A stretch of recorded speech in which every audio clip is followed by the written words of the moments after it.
سڵاوتان لێبێتەوەم کاتتان باش بینەرانی خۆشەویستی بەرنامەکانی کۆمەڵە سوراوان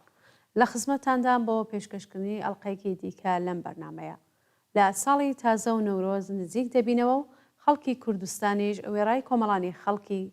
لە ئێران و وڵاتانی تر لەگەڵ نوێبوونەوەی بەرگی تەبیعەت و هاتنی بەهار بەرەوپیری ساڵی تازە و نەورۆز دەچن.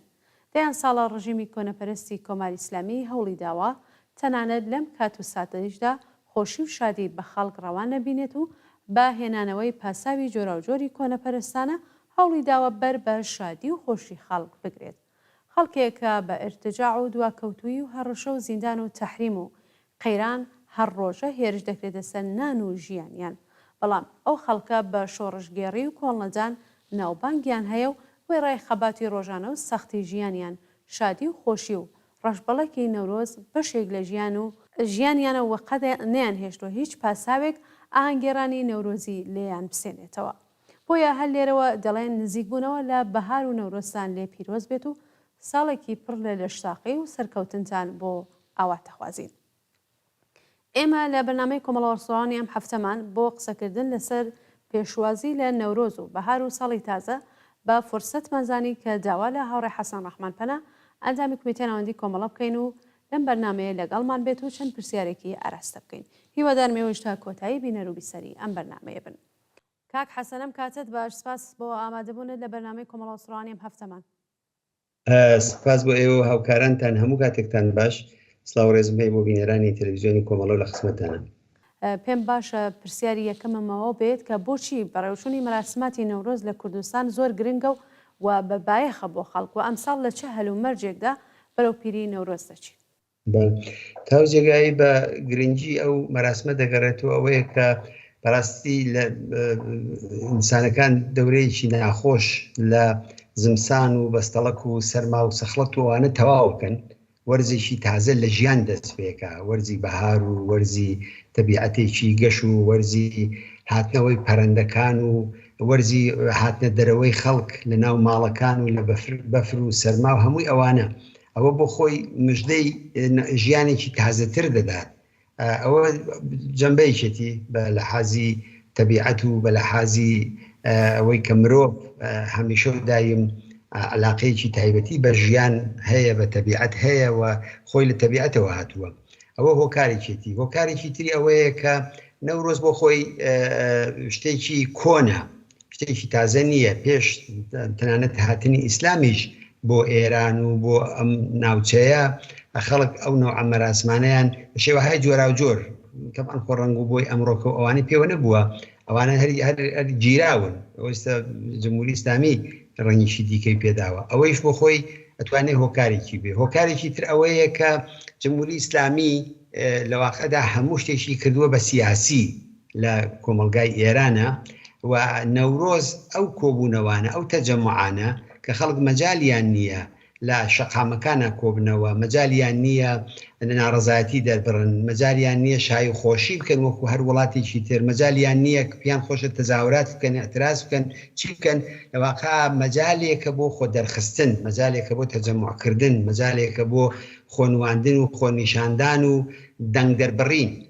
بۆیە جمهوری ئیسلامی بەو معنایە نەورۆزی کردووە بە سیاسی و لە واقعدا وەڵامی سیاسی تێدا وەردەگرێتەوە. ئەوەیش بە باوەڕی منیشێتر لەو هۆکارانەیە کە تەقابولی خەڵکی ناڕازی لەگەڵ جمهوری ئیسلامی نیشان دەدا. دەچێت هەلومەرجێکە ئەم ساڵەکە بەڕێوە دەچێت. حقیقەتی ئەوەیە کە لە هەلومەرجێکی زۆر زۆر هەستیار بە نسبەتی جمهوری ئیسلامیەوە بەڕێوە دەچێت. جمهوری ئیسلامیە کە شاخ و باڵی کراوە لە ناوچەکەدا، جمهوری ئیسلامیە کە جاران بە قەولی خۆیان دەیکوت 4 دانە 4-5 دانە پایتەختی وڵاتانی دنیا و ناوچەکە ئێمە ئیدارەیان دەکەین. ئەمڕۆ کە متحدترین دۆستی و گەورەترین هێزێک کە هەر لە هاتنە سەرکاری کۆماری ئیسلامی و دەوڵەتێکە لەگەڵی هاوکار بووە، ئەوڕۆ کە دەوڵەتی بەشار ئەسەد بووە کە ڕووخاوە پرۆسەی بەڕێوەبردن و ئیدارەکردنی ئەو وڵاتە یەکێ لەو شتانەی کە باسی لە دەکرێت ئەوەیە کە جمهوری ئیسلامی دەبێت لە دەرەوەی هەموو ڕووداوەکانی ئەم ئاڵ و گۆڕانەدا بێت. لە یەمەنە شکستی خواردووە، لە لوبنانە شکستی خواردووە، لە فەلەستینە شکستی خواردووە. هەمووی ئەمانە ئەوەمان پێ دەڵێت کە جمهوری ئیسلامی شاخ و باڵی کراوە لە دەرەوە، لە ناوخۆی وڵاتیشە طبعا لە هەلومەرجێکی زۆر دژوارە جمهوری ئیسلامی بەسەر دەبات. ئێوە قسە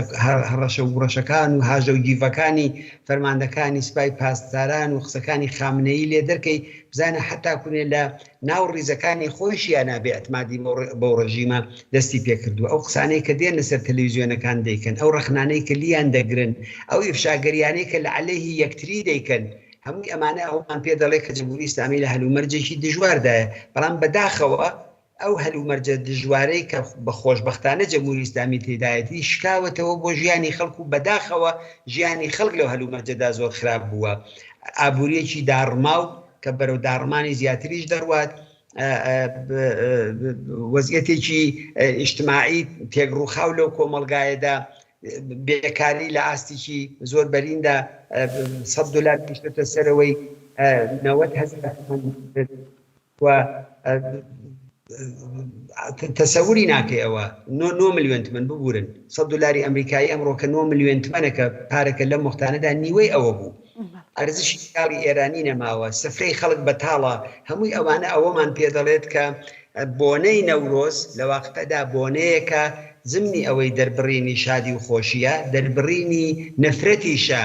لەو تاریکستانەی کە جمهوری ئیسلامی بەسەر خەڵکی هێناوە و لە عینی حاڵات دەرفەتێکە بۆ یەکگرتووی هەر ئەو دەستانەی کە لە یەک هەڵدە پێکرن، هەر ئەو شانانەی کە بەیەکەوە هەڵدەخەنەوە، هەر ئەو مێشکانەی کە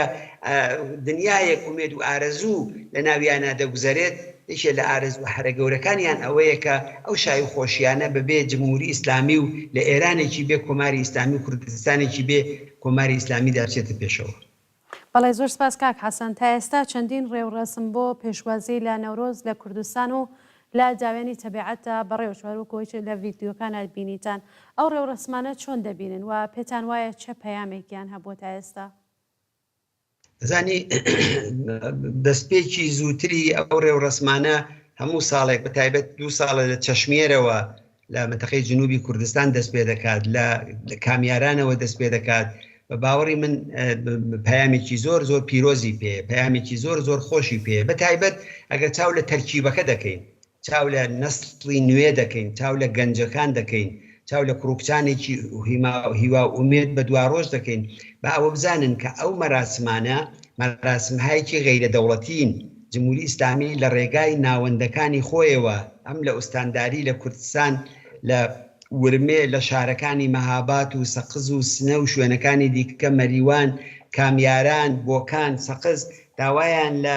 خەڵک کردووە کە بێن ئێمە مجەوزتان پێدەین، تەنانەت وتویانە وەرن ئێمە گوڵی سوور و ئاڵای سوور و تەنانەت جامانش وەرن بۆ ئەوەی دانەیە کنترۆلی بکەن، بیخەنە ژێر کنترۆلی خۆیانەوە. بەڵام ئەم مەراسمانە خارج لە ئیرادەی جمهوری ئیسلامی گرنگیەکەی لەوەدایە ئەو بە هەزاران کەسە، بە دەیان هەزار کەسەی کە لە چەشمێر و دەوروبەری کامیاران و شوێنەکانی کە کۆ دەبنەوە و بە تەمەنی گەنج و بە تەمەنی بە ساڵاچووەوە تێیدا سەرچۆپی دەکێشن، ئەمانە لەژێر سەیتەرەی سوپای پاسدارانە نییە، لەژێر کنترۆلی ئەوانە نییە. ئەمە یەکێک لەو تایبەتمەندیانەتی کە هەیەی ڕژیم طبعاً حەولی داوە کە ئەم مەراسمانە بکا بە خۆیی، بکا بە دەوڵەتی، بکا بە ئیجازە پێدان. ئەمەی بۆ نەکراوە. ئەوە یەکێتر لەو خاڵانەی کە بە باوەڕی من گرنگە ئەوەیە کە ئێمە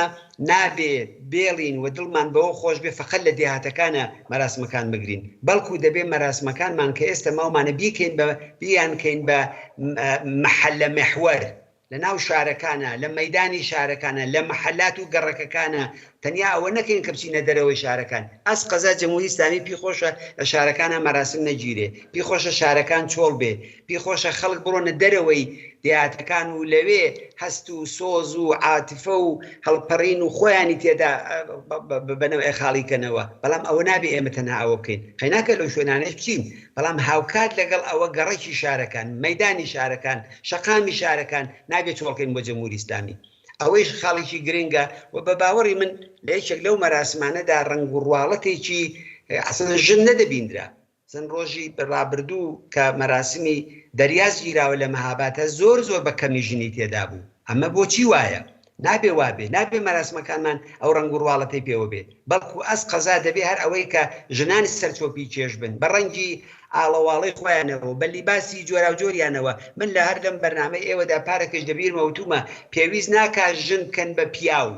پێویست ناکە ژنان لیباسی پیا بکەینە بەریان نیشانی بدەن بۆ ئەوەی دەبێ پیاو بن بۆ ئەوجار جەسوورن نەخێر لە شۆڕشی ژینادا ژنان نیشانیاندا ئەسقەزا پیاوی ئازا دەبێ ژن بێ بە ئەو ڕەنگە ئاوەڵە و ڕەنگا و ڕەنگانە ئەوە ئەو شتەیە دەبێ ڕەنگ بداتەوە لە نەورۆزەکانی ئەم ساڵمانە بنابەرئین بە هەر میزانێک ژن لەو مەراسمانەدا کەم بێ بە هەر میزانی ڕەنگی خۆڵەمێشی و ئەوەی کە جمهوری ئیسلامی پێی خۆشە پێوەی دیار بێ ئەوە زەعفی ئەو مەراسمانە ئاگەینێ ئەو مەراسمانە دەبێت ڕەنگی ئاڵەواڵەی پێوە بێ دەبێت ڕەنگی ڕەنگا و ڕەنگی پێوە بێ دەبێت سیمای ڕەنگا و ڕەنگی کوردستان نیشاندا ئەم مەراسمانە نابێ بە حیزبی بکرێن نابێ حیزبێک دروشمێک بدات و خەڵکی دیکەوە دوی ئەو دروشمە بکەوە ئەنجا پیان وابێ ئەوە مەسەلەن کوردایەتیە نا ئەوە نییە ئەس خەزا ئەوەی کە هەتا ڕەنگا و ڕەنگتر بێ هەتا متەنەوەعتر بێ ئەوە تەنەوعی سیاسی و ئیجتماعی و حیزبی کۆمەڵگای کوردستانی نیشانەدا کۆمەڵگای کوردستان لە یەک حیزببوون و بەڕەنگی حیزبێک دەراتن قازانج ناکە بەڵکو زەرەرەکە بۆیە من پێم وابێ ئەو مەراسمانی تا ئێستا گیراون جیاوازیان تێدا بووە ئەلا ڕەغمی ئەوەی کە بە قسە هەیە لەسەر هێندێک لەو مەراسمانە ئیتلاعات حەولی داوە دەیەوێت دەستی تێبخا لە فڵان مەراسمە کە ئەو فەرەنگی پیاو سالاری پێوە دیارە کابرای بێژگەری فڵان تەلەڤیزیۆن دێت بەرنامەکە بەڕێوە بە لە سنەیە حەولیاندا کە ڕۆژی لیباسی کوردی لەلایەن ئوستاندار و دەمو دەستگاکانی ئەوانەوە بەڕێوە بچێ حەولیانداوە کۆمەڵێک کەسانێکە دەیانبەن و دەچنە هوتێل فڵان و فیسارکەس و ئەم و ئەوێکە بنەماڵەی شەیدیشیان تێدایە خەڵکی خۆشنا و زیندانی سیاسیشیان تێدایە کە گوایە پرۆسەی سڵح لەسەر دەستی ئەوان دەگوزارێت و پیان وایە ئەوانە دەبن بە کەسایەتێکی مهم جمهوری ئیسلامی خەریکە کایەیان پێکە خەریکە ئەیانکە بە مۆرایەکی سوتا و اعتباریان لەبینە بە بۆی نابێ بێڵین ئەوانە ببێ نابێ ئیجازە بدەین کە ئیتلاعات دەستخەنە ئەم مەراسمانەوە سوپای پاسداران دەستخاتە ئەم مەراسمانەوە بۆی کانێ ئەوە گرینگە ڕەنگی ژن پێوەی ڕەنگی ڕەنگا و ڕەنگ پێوەی ڕەنگی تەنەوەعی جامعەی کوردستان بە هەموو ڕەنگەکانیەوە بە هەموو فکرەکانیەوە بە هەموو حتا کوونێ چین و توێژ و ئەوەی کە تێشی دایەتی ئەوە دەبێت لە نەورۆز شتێکی عمومیە ئەبێ ئەوانە ڕەنگ بداتەوە بە نەزەری من شتی زۆر باش کراوە بەڵام ڕەخنە و کەم و کوڕیشی تێدایە کە هیوادارم لە درێژەی مەراسمەکانی تردا بە تایبەت ئەوەی کە عەرزم کردن شارەکان و مەحەلە مەحوەر دەبێ مەراسمەکانمان ئەوە بێ ئەوە زۆر زۆر گرنگەوە ئومێدەوارم لە مەراسمەکانی داهاتوو بێت بەڵێ زۆر سپاس کاک حەسەن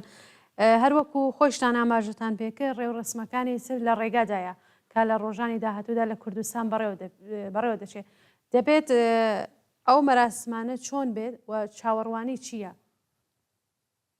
دەزانی ئەو مەراسمانە هەتاکوونێ گشت گیرتر بێ هەتاکوونێ بەربڵاوتر بێ هەتا ڕنگوبوونی حیزبی کەمتر پێوە دیار بێ هەتاکوونێ نەقشی ژن بە عنوانی کۆڵەکەی شۆڕشی ژن ژیان ئازادی تێیدا بەرجەستەتر بێت ئەو سەرکەوتوی ئەو مەراسمە دەگەێنێت ئەوە تایبەتمەندیی ئەو مەراسمەکانەکە ئەرزم کردی بێزگە لەوە وتم ئێمە نابێ فقط لە فکری دێهاتەکانە بین جمهوری ئیسلامی پێی خۆشە شارەکان چۆڵکە دەبێت لە مەحەلەکانە دەبێت لە شەقامەکانە دەبێت لە مەیدانەکانە دەبێت بە تایبەت ڕۆژی نەورۆز هەموو مەراسمەکانمان متەمەرکزکەین لەسەر شارەکان و خەڵکی دێهاتەکانیش بێن بۆ شارەکان لە خودی ڕۆژی نەورۆزە لە چوارشەممە سووریە لەو ڕۆژانەی کە ئەو دوو ڕۆژە کە زۆر گرنگن بێزگە لەوە ئەو مەراسمانە تەنیا کوردستانی نین لە بیرمان نەچێت هەم مەراسمی چوارشەممە سووری هەم مەراسمی ڕۆژی خودی نەورۆز و سەری ساڵی نوێ لە سەرتاسەری ئێرانیشا دەگیرێ هاودڵیکردن لەگەڵ دەرەوەی کوردستانە هاودەنگیکردن لەگەڵ ئەوانە تەنانەت لە هێندێک لە وڵاتانی ناوچەکەشا دەگیرێ لە هەرێمی کوردستان و لە باکووری کوردستان و لە ئامێد و لە شارەکانی تری کوردستانی تورکیە زۆر بە وەسیعی ساڵانە گیرا ئەم ساڵەکەش دەگیرێ بنابراین ئەوان لە شارەکانە دەیکەن بە پێچەوانەی ئێمە بە تایبەتەوەی لە کوردستانی تورکیە لە شارە گەورەکانە دەبینی لە شاری چۆک و ئیستانبولە بەڵێن ملیۆنێک کەس کۆ بووتەوە لە شاری چۆک و ئامێدا دیاربەکر سەرۆی ملیۆن و 2 ملیۆن کۆ بێتەوە بۆی دەبێت سنەیش ئەو ڕەنگەی ببێ مەهابادیش ئەو ڕەنگەی ببێ ورمێش ئەو ڕەنگەی ببێ کرماشانیش ئەو ڕەنگەی ببێ شارە ئەسڵیەکان سەقز بۆکان بانە سەردەشت هەمووی ئەوانە دیواندەرە کامیاران پاوە نەوسوو هەمووی ئەو شارانە دەبێت لەو کاتانەدا ئەو ڕنگ و ڕواڵەتی نەورۆزیان پێوە دیابێت بۆیە بە باوەڕی من ئەوە زۆر زۆر گرنگە وەروکوتیشم مەراسمایە کە دەوڵەت خەریکەکاری بۆکە گوایە ئەو ئێستا ئوستاندارێکی کورد هاتووە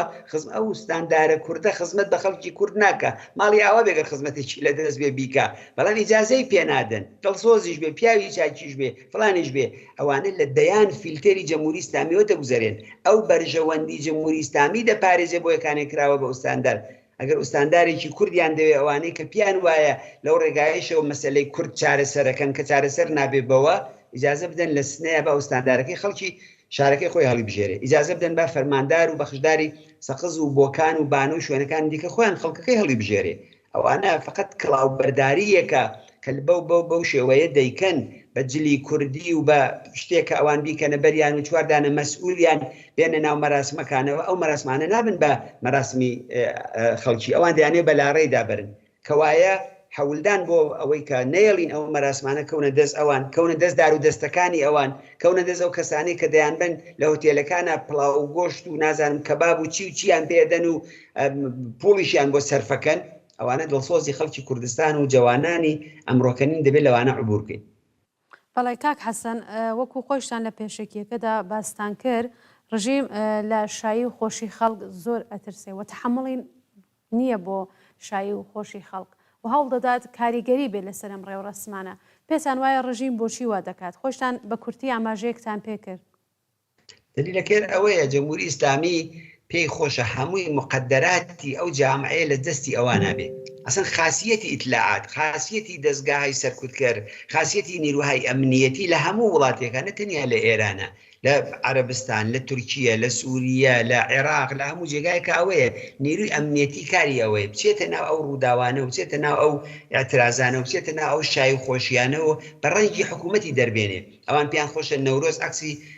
خومێنی تیا بەرزکەنەوە پیان خۆشە لە نەورۆز عەکسی خامنەیی ئەو قاتڵانە بەرزکەنەوە کە دەستیان لە ئەوەڵی نەورۆزی خوێناوی لە کوردستانە نەورۆزی خوێناوی سنەیە چیان کرد لەو خەڵکە لە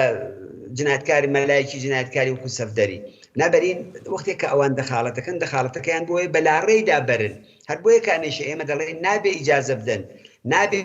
کەسانێک بە ناوی کورد و بە ناوی دڵسۆزەوە هەڵسنچن لەگەڵ ئوستاندار و فەرماندار و شارەدار و وعدە درۆینەکانی ئەوان و سمێڵیان چەورکەن بێنەوە لێرە حەول بدەن لەگەڵ کاکە وەرن ئێمە ئیجازەمان گرتووە لە فڵان مەیانە ئاغای ئوستانداریژی قسەتان بۆکە احتیاجمان بە قسەکردنی ئاغای ئوستاندار نییە احتیاجمان بە قسەکردنی ئاغای فەرماندار و شارەدار و فەرماندەی سوپای پاسداران نییە ئەو هەموو خوێنەی لە کوردستان ڕژاوە بەدەستی کێ ڕژاوە بەدەستی ئەوان نییە ئێستا ئەوان بێن لەو ڕۆژەدا لەسەر گۆڕی شەیدەکانمان هەڵپەڕن لەسەر گۆڕی گیان بەختووەکردنەکانمان شایی بکەن احتیاجمان بەوانە نییە بنابەری ئەوان بۆ ئەوە دێن بە لاڕێیدا بەرن ئەرکی هەڵسووڕاوان دڵسۆزان فعالین کۆمەڵگای مەدەنی بزوتنەوەی ژن ژیان ئازادی بنەماڵەی گیان بەخت کردووان ئەوەیە کە لەو ڕۆژەدا هەمومان بە تێکڕا دەبێت شادی بکەین شادی ئێمە مەرگی ئەوانە جمهوری ئیسلامی تاریک پۆشە جمهوری ئیسلامی خۆڵەمێش پۆشە ڕەنگی لیباسی سوپای پاسدارانیەتی ئێمە دەبێت ئەوانەمان لەبەران نەبێت ئێمە دەبێت شایی بکەین بڵێن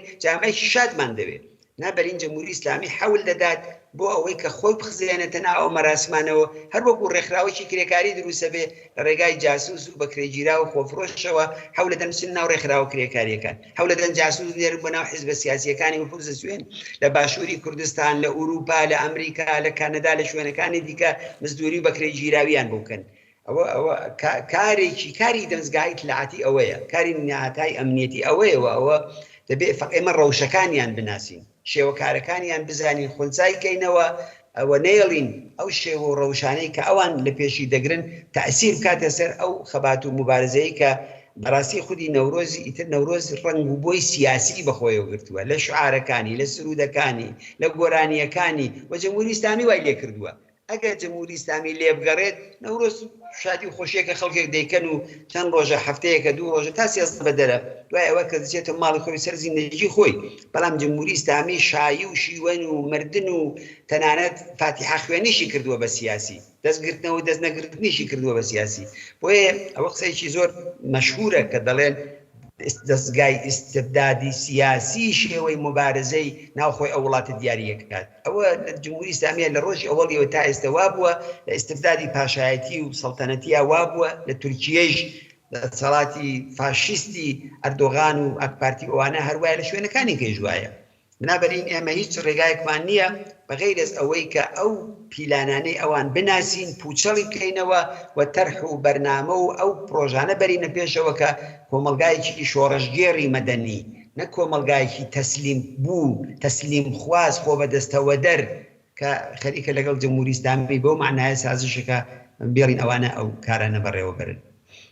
بەڵێ زۆر سپاس کاک حەسەن. کاک حەسەن، نەوروز بە ڕەنگە جوانەکانی تەبیعەت و ڕەنگاڵەبوونی جلوبەرگی کچان و کوڕانی کوردستان هەمیشە ئاوێتەی یەک بوون. کەسانێک باسی ئەوە دەکەن کە خەڵک پێیان بوترێت کە یەک ڕەنگ بە شێوەیەکی دیاریکرا و بێنە دەرەوە بۆ نەورۆز. ئەمە تەنانەت بۆتە جێی نیگەرانی کچان و ژنانێک کە دەڵێن ئێمە دەمانهەوێ بە ڕەنگی جوان و ڕازاوە بەشداری مەراسمەکانی نەورۆز بین و دیاریکردنی ئەوەی کە چی بپۆشین یان چی لەبەرکەین کاری کەس نییە. قسەتان بۆ ئەم باس و لێدوانە چییە بە لەبەر چاوگرتنەوەی کە ئێمە هەمیشە وتومان و ئێوەش خۆتان هەمیشە وتوتانە نەورۆز دەبێ نەورۆزی ڕەنگە ڕازاوەکان بێت؟ یەکێک لە ئەسڵی پایەئی مافە سەرەتایەکانی خەڵکی زەحمەتکێش لە کوردستان لە ئێران و لە هەموو شوێنێکی دیکەش کە ئێمە دەنگمان پێ بگا ئەوەیە کە مافی جلوبەرگ مافی ژیان مافی دەسەڵاتدارەتی بەسەر لەشی خۆمانە ئەوە مافی دەوڵەت نییە دەخاڵەتی تێدا بکە لە هەر جێگایەکە لەو مۆزوعانە دەخاڵەت کرا معنای ئەوەیە کە ئیستبدادی سیاسی هەیە جا ئەوە دەوڵەت بیکە یا حزب بیکە دیاریکردنی لیباس بۆ خەڵکیەکە پیان خۆشە جۆرێکی کە بیرکەنەوە جۆرێکی کە لیباس دەبەرکەن جۆرێکی کە شایی بکەن ئەوە نەئەرکی حیزبە نەئەرکی دەوڵەتە و نەبێ خەڵکی گوێ لەوانە بگرێت بەڵکو ئەوە ئەرکی ئەو خەڵکە ئەوەیە کە چۆنیان پێ خۆشەوا بکەن تۆ خۆت واقعی خۆتە زانانی بۆ خۆت جلێک لە بەرەکەی جلێکە جلوبەرگی من و تۆ بەیەک و تەفاوەتی هەیە نەتوە هاتی بم بڵێ ئەوە بکە بەرت نەمن بە تۆم تو ئەوە بکە بەرت کارمێکمان خۆش بە ئەو نەوع لە لیباسکەینە بەرمان و لەم بەرنامەیەدا لە حزوری بینەرانە حزور پەیاکەین ئەو تەسویرانەی کە ئێوە نیشانی دەدەن ئەنواعی ڕەنگی تێدایە تەنەوعیانی ئەوە ئیجازەدان بەوەی کە بنیادەمەکان یەک ڕەنگ نەبن ئیجازەدان بەوەی کە فکری جیاوازیش لەو کۆمەلگادا وجودیانی ئەوەی کە ئەوە دەکات هەر لە ئێستا و بناغی ئیستبدادێکی سیاسی دادنێ بۆیەکانی من ئەوەم پێ خراپە خۆی دەزانێ هەر کەسێک شعاری چییە دروشمی چییە چۆن دەکا بەڵام خەڵکی کوردستان مختارن جوانی کوردستانی مختارە لەسەر ئەوەی کە بە ساڵاچوەکەی بە تەمەنەکەی میان ساڵەکەی منداڵەکەی مختارە لەسەر ئەوەی خۆی تەعینی بکا لیباسەکەی چی بێ خۆی تەعینی بکا کە دروشمەکەی چی بێ شێوەی هەڵپەرچیەکەی چۆن بێ شای و خۆشیەکەی چۆن بێ لەکوێ بیکات چۆن بکە هەمووی ئەوانە بۆیە حزبیانی خزمەتکردن حزبیانی بەرچاوڕوونیدان بە خەڵک ئەوە بەرچاوڕوونی نییە ئەوە خاکپۆشی و نازانم ڕەشپۆشی و جۆرێک لە ڕنگ و ڕواڵەتێکە بە عالەم ئاشکرا بۆنی خەمباری لێ دێت لەگەڵ نەفسی نەورۆز و لەگەڵ نەفسی تازەبوونەوەی ژیان و بەهار و سروشت و ئەوانە نایەتەوە بۆیەکانی من داوام لە خەڵکی کوردستان ئەوەیە هەتا ئەتوانن ڕەنگا و ڕەنگ بن ڕەنگاڵە بن هەموو ڕەنگێکیان بێ ئەوەشی کە پیشی خۆش ئەوەش دەبەرکاقی خۆیەتی بە خەڵک ناڵم چنە کێشی ئەوانەوە مێڵن ئەوە بێ بۆ خۆی دەزانێت جەمعێ کۆڕێک کۆمەڵێک پیان خۆشە لیباسێکی کە لە بەرکەن با بیکەن بەڵام هیچ پاساوێک نییە بۆ ئەوەی کە ئێمە ژنانی تێکۆشەر کچانی خەباتکاری کوردستان دەبێت بە ڕەنگی لیباسی پێشمەرگە دەربێنین ئەوە هەر ئەو فکرەیە کە ژنی پێ وایە دەبێت تاکوونێ نەبێ بە پیا و ژن نییە دەبێت پیاوبی دەبێت لیباسی پیاو لە بەرکەی دەبێت فەرهەنگت پیاو بێ هەرەوەیە کە دەکوترا وەختی خۆی پۆزلیۆ دروستکەن بۆ برا پێشمەرگەکانتان لیباسەکانیان بۆ بشۆرن نان و ئاویان بۆ دروستکەن ئەوە هەرو فەرهەنگەیە ئەوە لەگەڵ فەرهەنگی شۆڕشی ژن ژیان ئازادی کە فەرهەنگی متەرەقی بەرابەری خوازیە فەرهەنگێکە کە ژن و پیا و وەکو یەک چاولەیەکە لە هەموو مافێکیانە لە مافی خانەوادە لە مافی لیباس لە مافی سەرپەرستی منداڵ لە مافی تەلاق لە مافی ئیدارەی جامعە لە مافی بەڕێوەبەرایەتی ئوموری ئیجتماعی و سیاسی لەگەڵ ئەوە بێگانەیە ئەو فەرهەنگە فەرهەنگێکی متەرەقیە کە ئەو مافە سەرەتاییانە بۆ خەڵکی کرێکار و زەحمەتکێش بە ڕەسمی دەناسێ و بە باوەڕی من کۆمەلگای کوردستان کۆمەلگایکی سیاسیە کۆمەلگایکی ئاگاهە ئەگەر کۆمەلگایکی سیاسی و ئاگاه و متەنەوع نەبێت حیزبایەتی تێیدا گەشەی ناکرد ئەگەر متەنەوع نەبێت بزوتەوەیکی چەپی وەکو شۆڕژی ژن ژیان ئازادی لە کوردستانەوە دەستی پێ ناکرد کە ئێران گیر و جیهان گیر بێت ئەو تایبەتمەندیەکانی ئەوەیە ئەو نیشانی ئەو خەڵکەیە هەر کەسێک ئێمەش داوا بکەین فلان لیباس دەبەرکەن فلانش بکەن بە دروشمی خۆتان خەڵک جواب نابێت دەبێت جوابیش نەداتەوە تەنەوعەکە بەدەست خۆی بێ، ئازادیەکە بەدەست خۆی بێ، پوششەکە بەدەست خۆی بێ، چه ئاڵایەکە لەگرێ هەڵی خولێنێت بەدەست خۆی بێت و ئەو شتەیە کە جمهوری ئیسلامی زۆری پێنە ئەس قەزا جمهوری ئیسلامی ئەوەی پێخۆشە بەروا بکەن معلوماتی دقیق هەیە لەسەر ئەوەی کە جمهوری ئیسلامی ڕەنگێکی دیاریکراوی پێخۆشە لە کۆمەلگای کوردستانە بەڕێوە بچێ و نیشانی بدەن بڵێن حتا بڵێن ڕەنگوبەی ئەم حیزب و ئەو حیزبی پێوەیەوە ئەو هەمەگیریەی ئەو جنبشە کاکە ئەوە دەڵێن جنبشی ژینا و جنبشی ژینا نییەوە جنبشی ئەم حیزب و ئەو حیزبە ئەوە بەزەرە تەواو دەبێت و هیوادارم خەڵکی کوردستان چیان پێخۆشەوە بکەن. بەڵێ زۆر سپاس کاک حەسەن. پێیانتان ڕوو بە هەڵسوراوانی کۆمەڵەوە حیزبی کۆمونیستی ئێران چیەوە؟ پێتان وایە چۆن دەتوانن لە باشتر بەڕێوەچوونی نەورۆزدا وەکو هەمیشە دەوری بەرچاو بگێڕن؟ دەزانی ئەم مەراسمی حیزبی نییە، بۆ ئێمەش حیزبی نییە. ئەمە ساڵڕۆژی حیزبی کۆمونیست نییە، ساڵڕۆژی کۆمەڵە نییە، ڕۆژی پێشمەرگەی کۆمەڵە نییە، ساڵڕۆژی گیانبەختکردوانی گوردانی شوان و هەشت ئەوە نییە. ئەمە مەراسمیی عمومیە. هاوڕێیانی ئێمە دەبێت تێکەڵ لەگەڵ ئەو خەڵکە بن، دەبێت خۆیان پەرچەمداری ئەوە بن کە بیرروباوەڕێکی ئازاد و سوسیالیستی لە جامعەی کوردستانە سبحەینی ڕۆژ نەویدی دەدات، حەولی بۆ دەدا، بۆی تێدەکۆشێ، کاری بۆ کردووە، بەردی لەسەر بەرد بۆ داناوە، بناغی شۆڕشی ژینای لەسەری بنا کردووە. دەبێت ئەوە بن بۆیەکانێ ڕنگ و بۆی حزبی لەلایەن ئێمەشەوە شتێکی ڕێگا پێدراو نییە. بنابەرین داوای من ئەوەیە کە ئەو هاوڕێیانی حزبی ئێمە ئەم ڕۆژە وەکو ڕۆژێکی گشتگیر چاو لێ بکەن، وەکو ڕۆژێکی هەمەگانی چاو لێ بکەن لەگەڵ هەڵسوڕاوانی ئەم حیزب و ئەو حیزب و ئەو لایەنی ئۆپۆزیسیۆنی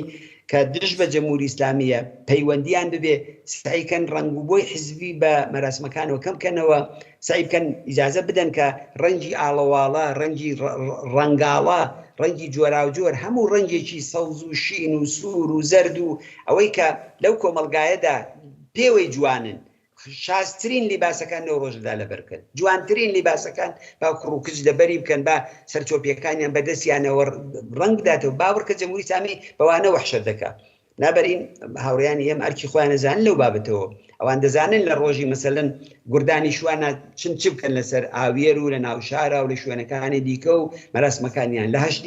مارسا ئەویش ڕۆژێکی تەنانەت حیزبی نییە، چۆن بتوانن ڕنگ و بۆنی چەپ و ژنانی هەرچی زیاتر پێوە دیار بێت. دە ڕۆژی کۆمەڵەتدا دەبێت چ بکەن؟ ئێستا ئەوە نییە، ئێستا ڕۆژێکی گشتیە، ڕۆژێکی عمومیە بۆ کۆمەلگای کوردستانە، بۆ هەموو خەڵکی ئازادی خواز و ناڕازی و ڕۆژی شادبوونە. خۆیان پێش هەموو کەسێ دەبێت لیباسی شاد لەبەرکەن، پێشتاز بن و بەتایبەت ئەوەی کەوتم لە شارەکان بێ بە ناوەندی ئەو مەراسم و بەڕێوە چوونانەگەل لە دیاتەکانی شابوەر عینی ئەم دێ بۆ ئەو دێ ئەم گەڕک بۆ ئەو گەڕک، ئەوە کارێکە کە دەبێت بیکەن و ساڵانی ڕابردووش کردویان و دەستیان خۆش بێت. بەڵێ زۆر سپاس کاک حەسەن. لە فرسەت کەڵگوەر بگرم دوو پرسیاری تایبەتی چ لێ بکەم. یەکەمیانەوەیە کە دۆناڵد ترامپ لە میانەی وتوێژێکدا لەگەڵ بەشی ئێکۆنۆمی فۆکس نیوز باسی لە نووسینی نامەیەک بۆ خامنەی کرد کە سەرەتا وتیان نامەیەک نەهاتوە، بەڵام خامنەی لە قسە و باسێکدا لەگەڵ کۆمەڵێک لە سەرانی ڕژیم باسی چەند شتێکی لە ناوەڕۆکی ئەم نامەیە دەکات. پێتان وایە ئەم نامەیە ڕژیم لە بەرامبەر چه ئەگەرێکدا قەرار دەدات و بەرەو کوێی دەبات؟ تاو جێگایی بە نامەی ترامپ دەگەڕێتەوە، ئەوە دوو جارە ترامپ نامە دەنووسێ بۆ خامنەی. جارێکیان ئەگەر ئیشتباه نەبم دەورەی سەرۆکۆماری پێشووی بوو، چون سەرۆکۆماریە کەوتە بینی دەوری دووەمی سەرۆکۆماری و بایدێن بوو، ئەگەر ئیشتباه نەبم 2018 یا ساڵێ 2 ساڵ پێش ئەوەی کە سەرۆکۆماریەکەی تەواو بێ، نامەیەکی لە ڕێگای سەرۆکی ژاپۆنەوە نارد بۆ خامنەی تەنانەت ئەو کاتە نامەکەیشی لێوەرنەگرت، چ بگا بەوەی کە وتی ئەم کابرایە بۆ ئەوە نابێت نامەی لێبگرێت. ئەو کاتە جمهوری ئیسلامی لە نەهایەتی بە قەولی خۆیان قودرەتی خۆیانە، ئەو کاتە بوو کە بە قەولی خۆیان 5 دانە پایتەختیانی دارا کرد، عێراق و یەمەن و سووریە و لوبنان و ئەوانە، بۆیە لەو پەڕی غرور و خۆبەزلزانینی دابوو. ئەمڕۆکە نامەکە ڕایانگەیان و بەڵێ نامەکە هاتووە، خامنەی گوێم لە قسانە گرت کە کردوێتی لەگەڵ کۆمەڵێک وابزانم دانیشتجوو ئەوانە بوون کە چوونەتە لای یارەتە مریدەکانی خۆیانن، ئیشارەیەکی وای بە ناوەڕووکی نامەکە نەکردووە، هەر ئەوەی وتووە کە ئەم کابرایی کە ئەم نامەی ناوی نایەنێ، ئەم کەسێک کە ئەم نامەیە ناردووە بۆ من، ئەم کەسە متایسە نامەکەم نەدیوە بەڵام ئەفوای نامەکەی بیستووە یا شتایکی لە نامەکە کە پێم وابێ ڕاز ناکە نامەکە لە ئینتەرنێتیشا بڵاو بووتەوە تەبیعیە خامنەی ئەوەی نەبینی بێکە بزانین ڕقیبەکەی دەڵێت چی و چی ناڵێت وانە بەڵام ئەوەی گەیاندووە کە ئەو نامەیە مهم نییە قسەکانی ئەوە دەگەینێت بەڵێ بدەلیوێ من تەجروبەمان هەیە ئەم کەسە پێشتر نامەکەی دڕان لە بوانێکی هەستەیی ئەو گروپی پەنج بەعلاوە یەکە هاتنە دەرەوە و ئەوە ئەزمونێکی باشمان لەگەڵ ئەمانە نییە بە نەزەری من چی دەبێت ئەو نامەیە ئەوەندەی کە معلومە لەسەر دوو مەحوەرە ئەو نامەیە ئەوەی کە ئێمە بینیومانە و لە دنیای مەجازیە بڵاو بووتەوە ئەوەی یەکەمێکیان ئەوەی کە پێشنیادی سوڵحەکە پێشنهادی سوڵحەکەیشی خۆ شەڕێک نییە لە بینیانە تا داوای سوڵح بکە پێشنهادی ئەوە دەکات کە ئێوە ڕێگای سوڵح بگرنە پێش من دەستی سوڵح بۆ لای ئێوە درێژ دەکەم و دەمەوێت لە ڕێگای نەمانی بەرنامەی هەستەیی ئێوە لە ڕێگای کنترۆلکردنی چەکی موشەکەکانتان و چەکوچۆڵی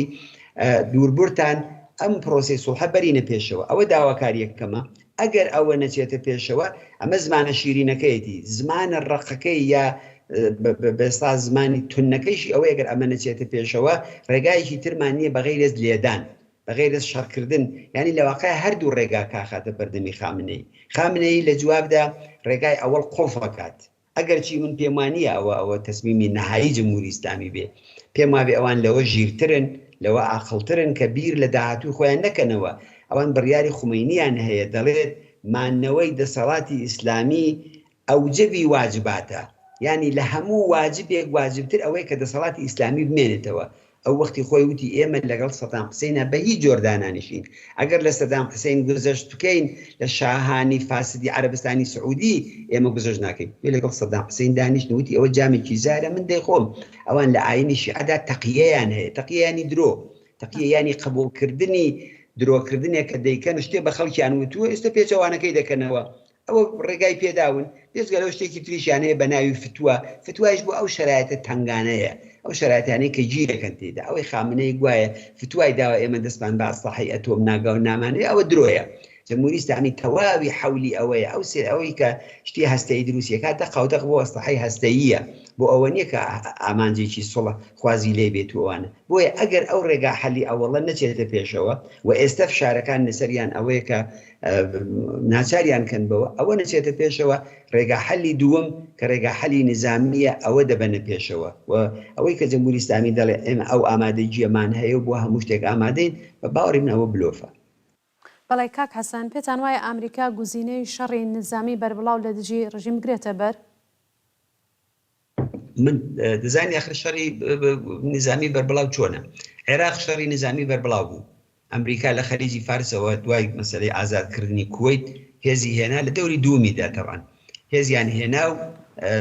لە ساڵی 92 کۆیتیان ئازاد کرد جاری دووم کە تەسمیمیان کرد سەدام حوسێن نەمێنێت بەڵێ هێزی نظامیان هێنا پیادەیان کرد چوونە ناو بەغا شەڕی خیابانیان کرد لەگەڵ هێزی تایبەتی سەدام حوسێنیان شەڕیان کرد و دەوڵەتی سەدامیان بە هێزی ئەمریکایی ڕووخان ئەوە نوعێک لە هێزەوە بە هاوکارەکانیشیان تەبعەن لە منتەقەکەیە چ لە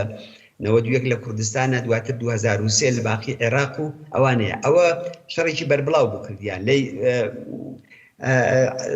ئەفغانستانە هێزیان پیادە کرد شەڕی نظامیان کرد تاکونم دەورەی بایدن کە وتی دوای 20 ساڵمانەوەی ئێمە لێرە دەبێ بینە دەرەوە تەسەوری من ئەوە نییە ئەم ڕووداوەکانی ئێران بەرەوە ئەوە بڕواوە یا ئەوەی کە مەسەلەن ئەمریکا هێز بنێرێ بۆ ئێران تەسەوری من ئەوەی ئەگەر بگەن بەو مەرحەلەیە ئەمریکا ئیمکاناتی نظامی و هەچیەک لە اختیاری داوێ لە اختیاری ئیسرائیلی دادنێ و شەڕەکە ئیسرائیل دەیکا چونکە دەستێوەردانی ئەمریکا عملاً ئەمریکاش تێواگلی ئەو موشەکانەی کە ناویانەتە ئیسرائیل و لێناوێتە ناوچەکە هەواپەیماهی بێ 52 هەواپەیماهایەکی دیکەی کە تا ئێستا بە کەسیشی نەفرۆشتووە ئەمانە لە خۆڕانی هاتوون حتا ئەگەر بۆ ترساندنیش بێ جمهوری ئیسلامی ناچارکەن بەوەی کە سوڵح بکە بەڵام هەمووی ئەم ڕووداوانە نابێ بەوەی کە ئەمریکا خۆی ڕاستە و خۆ هێزی نظامی بە قەولی ئێوە شەڕی بەربڵاو لەگەڵ ئێرانە بکە سیاسەتی ئەمریکا تا ئێستشی لەگەڵ بێ ئەوەیە کە ناوەندە هەستەیەکانی ئێران ئەگەر بێتە ئەو بارەی لە ڕێگای ئیسرائیل و لێیان بدەن ئەوانە فەلەس بکەن هەرەوە بکەن کە ساڵی 1970 لە عێراقا کردیان ناوەندی ئەتۆمی عێراقیان بۆمباران کرد ئیسرائیل کردی و تقریبا بەرنامەی عێراق پوچەڵ بووە بەرنمەیەکی ئەتۆمی نەیانتوانی درێژەی پێ بدەن لە ساڵی 2006 شاگەریشتبانەکەم سووریەشی ئەنوا لێ کرد ئیسرائیل لەوێشیدا ئێستا یەکێ لەو شتانەی کە ئەوان بیری لێکەنەوە ئەوەیە من پێم وابێ ئیسرائیل جدیە لەسەرەوەی کە جمهوری ئیسلامی نەمێنێ ئایا ئەمریکا هاوڕایی دەکات تەسەوری من ئەوە نییە ترامپ معاملە چییە ترامپ کابرایەکە لەسەر ئەوەندەی کە لەسەر پۆل بیرەکاتەوە ئەوەندەی لەسەر سەرمایە بیرەکاتەوە ئەوەندەی لەسەر دەوڵەمەندکردنی ئەمریکا و خۆی و ئەوانە و شرکەتەکانی بیر دەکاتەوە ئەوەندە لەسەر مەسئلەی ئەمنیەتی دنیا و فڵان و ئەوانە بیر ناکاتەوە مافی مرۆڤ هەر بەلای بای پوشێکی ئەرزشی نییە بۆیە بەو لە حازەوە ئەوان حەول نادەن کە دەرگیری شەڕێک بن کە داهاتوەکەی نازانن ئەو شەڕە ممکنە بەنەوەی پای چینی تێبکێشرێ ممکنە من پێم وابێ ڕووسەکان ئێران نفرۆشت پێم وابێ پۆتین و دەمودەستگاهای پۆتین لەگەڵ ئێران ئەوەی کە لە ئوکراینە دەگوزارێ معاملەیەکە لەسەر ئێرانیش خەریکن دەیکەن هەمووی ئەوانە تقریبا نتوانم بڵم ئەوەمان پێ نیشان دەدا دی ئەو معاملەیە کە ڕووس لە سووریە بوو ئەی ڕووسەکان بۆچی عەکس ئەمەلێکیان نیشان نەدا بۆ ئەسەدیان تەشویق نەکرد بۆچی نیانێش بمێنێتەوە بۆچی حەول دەدەن بۆی کلک و باڵی جەمهوری ئیسلامی لە ناوچەکەدا زیاتر بکرێت هەمووی ئەمانە بۆ معاملەیەکی گەورەترە کە لەگەڵ ئەمریکا و لەگەڵ ئوروپا بیکەن لەسەر مەسەلەی ئوکراین بۆیە کارێ من تەسەوری شەڕێکی گەورەی بەو معنایەی کە ئەمریکا بەو شێوە تێوە بگلێم نییە بەڵام جاری وا هەیە کوشتنی وەلیعادی ئۆتریش شەڕی یەکەمی جیهانی لێڵگیرسە توزانی ئەو جارە ئەگەر بە بۆمبارانێکرا ئێرانی دەست نەکاتەوە لە عەرەبستان بدا لە ئەمارەت بدات لە وڵاتانی تری دەوروبەر بدات لەکوێ بدا لەکوێ بداوە شەڕەکە پەرە نەسێنێ هیوادارم شتی وا ڕوو نەدات چون شەڕ ماڵوێرانیە تا جنایەت لە شەڕا دەکرێت هەموو قەتڵ و عام وەحشیگەری لێدا دەکرێت بۆیە تەسەوری من ئەوەیە ئەگەر جمهوری ئیسلامی ڕازی نەبێت بەو تەرحی داواکاریەی کە سلاحی ئەتۆمیەکەی محدود کاتەوە بیخاتە ژێر چاودێری ئاژانس هەمووی ئەو کارانە نەکات ڕێگا دەکرێتەوە بۆ ئەوەی کە ئیسرائیل ئەمریکا لە ڕێگای ئیسرائیلەوە زەربە لەو ناوەندانە بدا بەڵام ئایا بۆ ناوەندی اقتصادیەکانە چێ بۆ ناوەندە نظامیەکان و پادگانەکان و شوێنەکانی ترە چێ ئەوە پێشبینیکردنی فکر ناکەم کارێکی ئاسان بێ ئێستا بەڵام هەرچی بێ شەڕ موسیبەتە دەوارم ڕوو نەداوە جمهوری ئیسلامی لە نەتیجەی ئاخێزی شۆڕشی ژیان ئازادیدا بڕوخێ چون ئەگەر ئەو خەڵکە بیڕوخێنە دەزانێت چی بێنێ باوەڕی من نیشانەکانی ئەوەش دەرکەوتووە جاری وایە شەڕ دەبێت بەهۆی ئەوەی کە دەوڵەتێکی ئیستبدادیش خۆی بگرێتەوە ناسیۆنالیزمی ئەو وڵاتە ئاینی ئەو وڵاتە دیفاعکردن لە خاکی و لە وەتەن لە پەرچەم لە چی هەمووی ئەمانش بەرجەستا بێتوە تێدایتر خەڵکی چێشتە مەیدانەکانی شەڕ ئەوە ئوکراین وایە ئوکراین بس چۆن لە مقابلی هێزیشی ئەتۆمی ئاوا گەورەدا ئەرکەرچی ناتۆی لە پشتەوەوانە یا زۆر چیتر شەڕی ئێران و عێراقمان بینی کە چۆن مەسەلەی دیفاع لە وەتەن و دیفاع لە ئیسلام و ئەوانەیە کرد بۆیە ئەوەش ئەتوانێت ئەنگیزەیەک بێ بۆ جمهوری ئیسلامی کە وەزعی خراپە وڵات بەرەو شەڕ بەرێ بەڵام جامعەی ئازادی خواز و کۆمەلگای مەدەنی و ژنان و چینی کرێکار و خوێندکاران و ئەوانە نابێ ئەو مەجالە بە جمهوری ئیسلامی بدەن و ئومێدەوارم لە نەتیجەی ئەو خەبات و یەکگرتوویانەدا بە جمهوری ئیسلامی بڕوخێت نەک بەدەستی دەوڵەتانێکی کە بیڕوخێن بەسەرمانە ئەوە زۆر بەزەرمانە بێت. بەڵێ کاک حەسەن زۆر سپاس بۆ ئامادەبوونێت پرسیارەکانی من کۆتایی پێهاتەگەر پێتان وایە نوکتەیەک هەیە کە ئاماژەتان پێ نەکرێت لە کۆتایی فەرموون. منی سپاسدانەکەم فقط لێرەوە پیرۆزبایی هاتنی نەورۆز و ساڵی تازە لە هەموو کۆمەڵانی ئازادی خواز و خەباتکاری کوردستان بە تایبەت لە کچان و ژنانی بوێر و ئەوەی کە قۆڵیان لێ هەڵماڵیوە جەسوورانە ئەو مەراسمانە بەڕێوە بن ئەوەی کە تەنگیان بە جمهوری ئیسلامی و بە کۆنەپەرستان هەڵچنیوە پیرۆزباییان لێکم بە ئومێدی نەورۆزێکی شاد هیچ بۆنەیەکی مەسهەبی هیچ سەرما و سۆڵەیەک هیچ مەراسمێک هیچ نەورۆز نابێ نەورۆز بەری نەورۆزمان لێ بگرێت نەورۆز لەسەرەوەی هەموو شتێکی دیکەیە کە اتحادمانی تیا دەبێت دروست بێت تەفرەقەی نابێت تێدا دروست بێت دەبێت اتحادی تیا دروست بێت دەبێت خۆ حازرکردن و خۆ تیارکردنی زیاتری بۆ درێژەی شۆڕشی ژن ژیان ئازادی تێدا دروست بێت و بە ئومێدی نەورۆزێکی خۆش و ساڵێکی پڕ لە خۆشی و شایی بۆ هەموو لایەک و بۆ ئێوە و هاوکارانیشتە. زۆر سپاس بۆ ئامادەبوونت. بەڵێ بینەرانی خۆشەویست بەم جۆرە هاتینە کۆتایی بەرنامەیەم هەفتەمان کە قسە و باسێک بوو لەسەر پێشوازی لە نەورۆز و بەهار و ساڵی تازە بە میوانداری هاوڕێ حەسەن ڕەحمانپەنا ئەندامی کمیتەی ناوەندی کۆمەڵە. هیوادارمان بەرنمەیە جێگەی سوود و ڕەزامەندیەوەی خۆشەویستیش بێ تا بەرنمەیەکی تری کۆمەڵەوە سوورەوان هەر بژین بە شادی و ماڵەوە.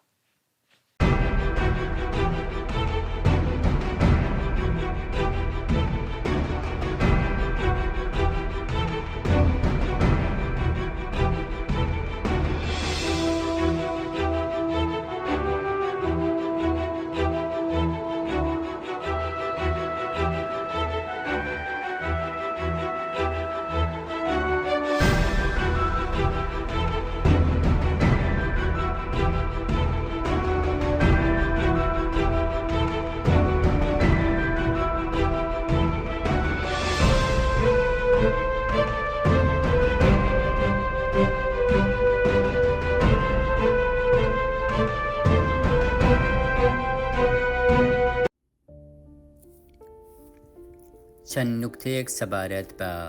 لێپرسینەوە. دەتوانین لێپرسینەوەی دەستگا ئەمنیەکان بە یاری شەترانج لە نێوان بازجوو و تۆمەتباردا بچوێنین تا زیاتر لێهاتووبیت بەهای کەمتر دەدەیت و فشارێکی کەمتر بەسەرتدا زاڵ دەبێت. لە ڕاستیدا زۆربەی لێپرسینەوەکان یاریەکی دەرونیە کە لێکۆڵەرەکە هەوڵ دەدات زۆرترین زانیاریت لێ وەربگرێت. ئامانجی لێکۆڵەران دروستکردنی دۆسیەیە و بەکارهێنانی دانپێدانانی زۆرەمەلی لە دژی تۆمەتبارە لە دادگا بە مەبەستی دروستکردنی سزای قورستر. لێکۆڵەران لە قۆناغە جیاوازەکاندا تاکتیکەکانیان دەگۆڕن بۆ ئەوەی باشترین ڕێگا بۆ وەرگرتنی زانیاری لە زیندانیەکە بدۆزنەوە. لە درێژەدا تیشک دەخەینە سەر چەند نمونەیەک لەو شێوازانە. جێهێشتنی تۆمەتبار. تاکتیکێکی باوی لێکۆڵەران بۆ فریودانی تۆمەتبار بە مەبەستی ناچارکردنی بە وەڵامدانەوە و دانپێدانان لە دژی خۆی یان کەسانی دێکات جێهێشتنیەتی. دێنەوە و بە تۆمەتبار دەڵێن ئەگەر هەندێک کردار یان تۆمەت قبول بکەیت ئەوە لە بڕیاری کۆتاییدا داشکاندن دەکەین و لەوانەیشە پێت بڵێن بە تەواوی ئازادت دەکەن. بەڵام ئەوان تۆمەتبار فریو دەدەن و بەکردەوە ئەو دانپێدانانە وەک بەڵگەی تاوان لە دادگا بەکاردەهێنن. بەشێک لەو چالاکوانە سیاسیانەی لە ساڵانی ڕابردوودا لە سێدارە دراون ڕایان گەیاندووە کاگەر تۆمەتەکان لە دۆسیەکەدا قبول بکەی لە دادگا یان لە بەردەم کامێرادا ئەوە ئازاد دەکرێن یان سزای زیندانی کەمتریان بەسەردا دەسەپێنن. بەڵام وێ ڕای فریو خواردنی ئەو وعدەیە لە سێدارە دراون. 2. بەکارهێنانی چاوبەست. یەکێک لەو تاکتیکە باوانەی کە لێکۆڵەران بەکاری دەهێنن بەکارهێنانی چاوبەستە و هێشتنەوەی دەستگیر کراوەکە بە چاوەڕوانی. لەوانەیە بۆ ماوەی چەند کات ژمێرێک بە چاوبەستساوی لە کۆریدۆری شوێنی لێکۆڵینەوەکەدا بەجێت بهێڵن و دواتر بدبن بۆ ژووری لێکۆڵینەوە یان تەنانەت بەبێ لێپرسینەوە بتگوازنەوە بۆ سلوولەکەت. جاری وهەیە دوای چوونە ژوورەوە بۆ ژووری لێپرسینەوە لێکۆڵەران لە پشت ئەو زیندانیە دادەنیشن کە چاوی بەسراوە و ڕوو بە دیوار وەستاوە بۆ ماوەیەکی زۆر و تەنیا دەنگی هەڵگەڕانەوەی لاپەڕەکان و داخستنی دەرگاکە و شتی لەو بابەتە دەبیسێت. دەتوانیت کەمێک چاوپۆشەکە بەرز بکەیتەوە بۆ ئەوەی لە خوارەوەی پێیەکانت لە کۆریدۆرەکاندا ببینیت یان وەڵامی پرسیارەکان بنووسیت لە ژووری لێکۆڵینەوەدا. 3. بازجوو یان لێکۆڵەری باش و خراپ. یەکێک لە باوترین تاکتیکەکانی لێپرسینەوە کە لە سەرانسەری جیهاندا بەکاردەهێنرێت ئەوەیە کە لێکۆڵەرێک باشە و لێکۆڵەرێکی تر خراپ.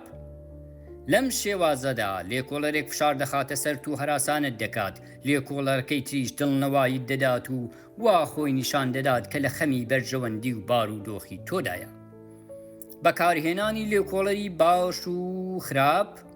ڕێگەیەکی زۆر کاریگەرە بۆ وەرگرتنی زانیاری لە زیندانی، چونکە بەهۆی فشارەکانی زیندان و ئەشکەنجەی دەرونی تۆمەتبار زیاتر لە جاران پێویستی بە خۆشەویستی و پشتیوانی هەیە. هەروەها هەڵس و کەوتی لێکۆڵەرێکی باش دەتوانێت زۆر فریو دەربێت. لە ڕاستیدا لێپرسینەوەیەکی باش و لێپرسینەوەیەکی خراپ، بازجوویەکی باش و بازجوویەکی خراپ هەردوو کاراکتەرەکە ئامانجێکی هاوبەشیان هەیە، تێک شکاندنی زیندانی و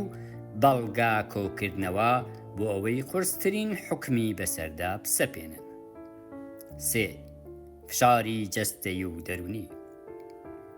لێکۆڵەران لەوانەیە شێوازگەلێک بەکاربهێنن کە بەعەن قەست ئازاری جەستەیی سێکسی یان دەرونی تۆند بەسەر دەستگیرکراوەکەدا بسەپێنن بۆ ئەوەی مقاومەتی بشکێن و ناچاری بکەن دان بە تاواندا بنێت. بە زۆری پەنا بۆ تێکەڵەیەک لە ئەشکەندەدانی سپی یان فشاری دەرونی و ئەشکەنجەدانی جەستەیی دەبن، دڵەڕاوکە و ململانەی دەرونی بەهێز بە لێدان لە تۆمەتبار یان بە دەنگی تۆمارکراو ڕێگریت لێ دەکەن پەیوەندی بە خێزانەکەتەوە بکەیت و هەندێک جاریش بۆ ماوەیەکی چەند هەفتەیەک لە یەک کاتدا لێپرسینەوەت لەگەڵدا ناکرێت. بەشێک لە دەستگیرکراوەکان فشاری دەرونی بە قورستر لە لێدان و ئەشکەنجەدانی جەستەیی دەزانن. 4. بازجوو یان لێکۆڵەر خۆوانیشان دەدەن کە هەموو شتێک دەزانن. لە کاتی لێپرسینەوەدا بە تایبەتی لە دانیشتنی یەکەمدا لێکۆڵەر هەندێک لاو بەڵگەنامانە ئاشکرا دەکات کە لەبارەی تۆوە کۆکراوەتەوە و بۆ ئەوەی وابیر بکەیتەوە کە ئەوان زۆر شت لەبارەی چالاکیەکانتەوە دەزانن و وابزانی خۆڕاگریت بێهودە دەبێت. تەنانەت لەوانەیشە قسە و مۆنۆلۆگی ڕاست یان درۆی کەسانی دیکەت پیشان بدەن.